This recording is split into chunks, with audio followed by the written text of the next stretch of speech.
Shall we start now, yeah? Welcome to the second international workshop on nanomaterials in health and medicine.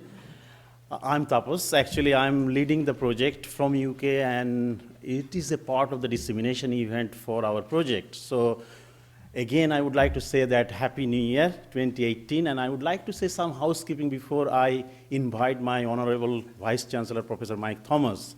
So if we have a fire alarm, which we are not expecting today, so we should actually follow the door where it is written. So for example, over here one, and if you go out, there is another one next to the poster board, and then we will have a fire assembly point in front of the Foster building.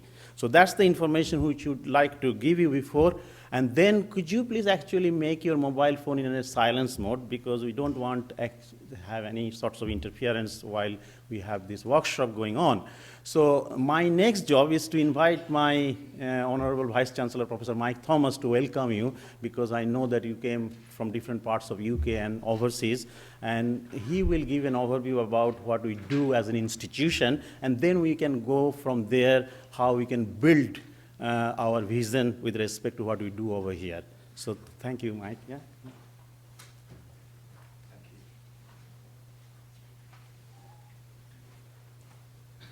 Good afternoon, everybody, and thank you. Thank you, Tapas, for giving me the opportunity to speak, really, and to welcome you to the University of Central Lancashire. I'll just give you some background to what the university is about, really, and perhaps where we're going. I won't speak for more than 10 minutes. Really, you want to get on with your workshops. There are no PowerPoints or anything, so if you wish to look at that, you'll be bored in a few seconds, but there you go. We're in the top 18 of the so-called large universities in the UK that have three legs to its stool, really. We are in the 18 large institutions that gives equal precedence to research, teaching, and enterprise. There are, as you know, three large groups in the UK, research-intensive universities, and then large teaching-intensive universities. And we're in that group of 18 universities that have decided that research, teaching, and enterprise is of equal importance. We're the 7th largest undergraduate university in the UK. In total, in human beings, we have 37,000 students here at the university. About 15,000 come under the international area. So we're a large university. In that 37,000, just over 20% come from a Muslim background, 8% have a Hindu background, just under 1% are Jewish. So we're really into multiculturalism and multi-faith and really have a global overview. We're the only university in the UK outside of the research intensives that has a medical school, which makes us slightly different from other universities. We have a dental school as well. Probably our next stage of evolution, possibly, maybe a vet school. So that will complement medicine and dentistry. So there's some real interest in the work that you're doing around nanotechnology anyway, because of the growth of the university. We're also one of only 2 universities in the UK that will retain a European campus if and when Brexit occurs. There is ourselves and Middlesex. Middlesex have a campus in Malta. We have a campus in Cyprus. It's registered as a university with the European Union and will continue to be registered as such when and if Britain exits the EU, which gives us a unique perspective, mainly in the fact that we can access European funding for research, growth, enterprise, etc. It's also our base for North Africa, the Middle East, and more in China. Forgive me if you know this, the university last November celebrated 30 years of its China activities. So we have a small group of different offices dotted around China, mainly focused around the Hebei area, but we have links in Hong Kong, etc. And I know, Tapas, you've worked a lot in China for us and have extensive contacts there. That's an area we're keen to continue to develop. So North Africa, the Middle East, and China are our main international activities. I think there will be more growth in India as we move forward over the next few years as well. We're very keen on working with the Indian subcontinent. As a university, we are considered to be what's called widening participation, but we're trying to do something that no UK university has yet achieved. Some of you who are colleagues who work here will know this well, but for those of you who are new to the university, we're trying to be a university that offers the top 50 universities in terms of quality. So whether that's research, whether that's teaching, or whether that's enterprise, you will get the top quality of provision. So we spend more money than other universities of like size on staff. We have more staff than other universities. Our goal is to have a staff-student ratio of less than 25 students to each member of staff. The room you're in today, you need to take photographs of, because this is going to be consigned to the history books over the next few years.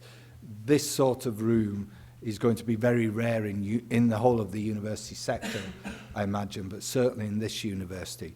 Last summer, we converted 300 rooms, and we're taking away the tiered lectures, all facing the front.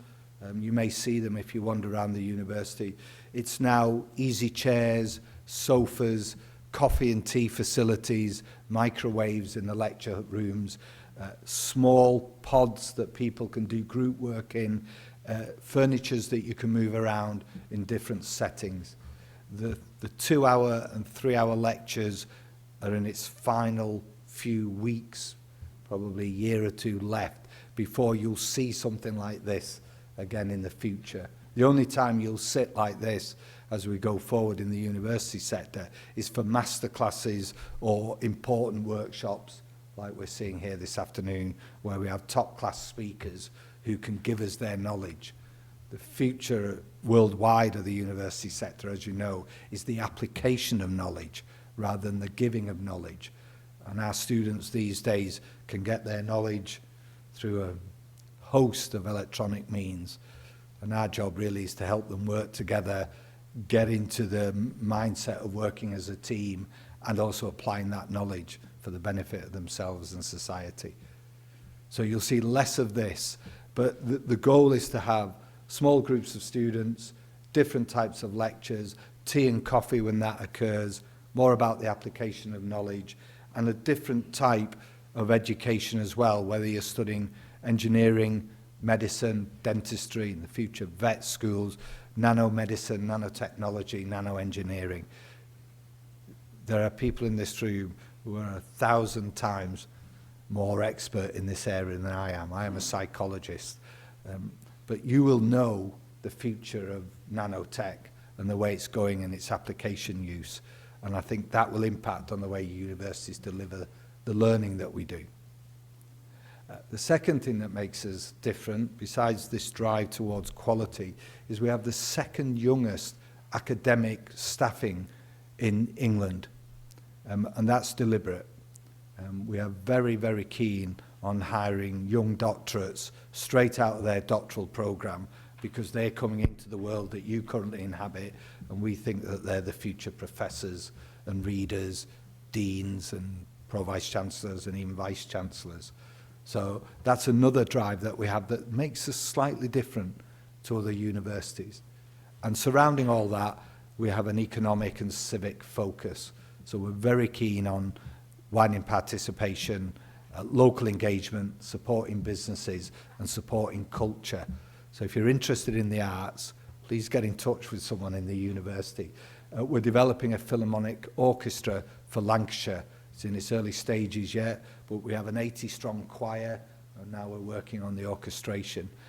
We are the patrons and the sponsors of the Lancashire Jazz Festival. If any of you are interested in jazz, please get in touch. We're interested in developing a jazz undergraduate program. But again, it comes into a little bit of nanotechnology, because a lot of that program will be around editing, sound recording, sound engineering. If you're in that area, you'll know that that's moving into nano as well. So welcome to the university.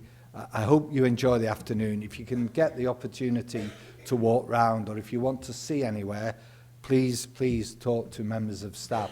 I know some of you here We'll go on to centres afterwards, and there's a meal this evening. But if you're staying overnight, you want to look around the university, it's very open. Contact colleagues, I'm sure they'll show you around.